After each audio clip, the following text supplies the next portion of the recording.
Ha aithriseach ag baile Inbhir Pheofharain a hebh saiteach agus an adam. Ant sa program seo coiti sin bicangin aithrí seo agus na cuimhneachain-chogaidh a habín feicin timcheall a baile. Duine san bhí a hiici Inbhir Pheofharain hi túr mór thuas a chnach glas a choid hadise a baile. Thuúr mar chuinigh an saitead a banabala a hanachas an scíide seo riad. Echin macáil. Rúcigh macáil an túnas an Ellen dú an ochidiad cricket sa trí. Thuúr a chlúga hain a bhair na cochian.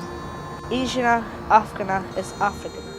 Cain station réile seo chhlacach mar bhú tethe chocheantarí cumann an croise dearach an scíide rois agus crombar san seoladarin agus saiterin bhainithe den sulta néicidiad coitiach go an darna láideach den gitplain néicidiad naidíach.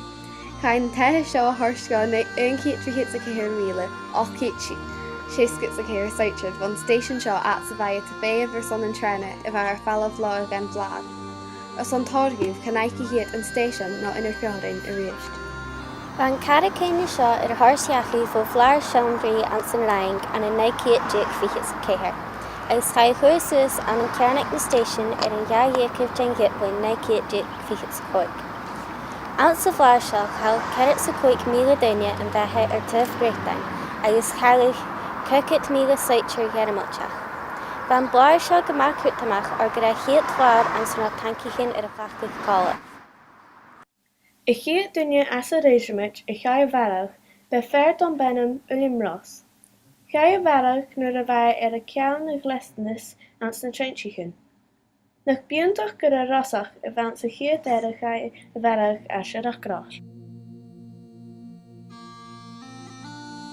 Nach sanas ans a bheipir a géirí ar fidanach siar a grás soos go 40 bliana a gis a dulgan adam. Se seo na príomh caistalin a chaidh thucail ag toisreach go coci agus chaidh thas an an dú. Ba bailíoch sa chuirsnach go maid éisiil agus Johnach a geireann ó rithist. Ba timcheall an Inbhir Pheofharain as an deach coig phráda na hapist. Cuideach galibh táir a bharasta na bhaile a hapist an an difar réisiimiidsin.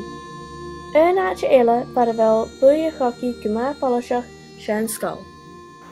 Se lágama cutramach an dheachtaí Academy Inbhir Pheofharain I bhean an Jordan an coicah láirichid den kitchen néicidiad fichas a gá.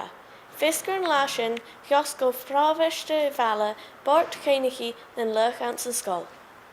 Ar a bhór seo ha uncéad sa gheadhéag ceann undiú mac ceannairt Academy Inbhir Pheofharain a níos macáil a chur sin DSO a go chaidh le bheith. Ba coicéad bailíoch a chaidh an scoil a sas a cocaigh.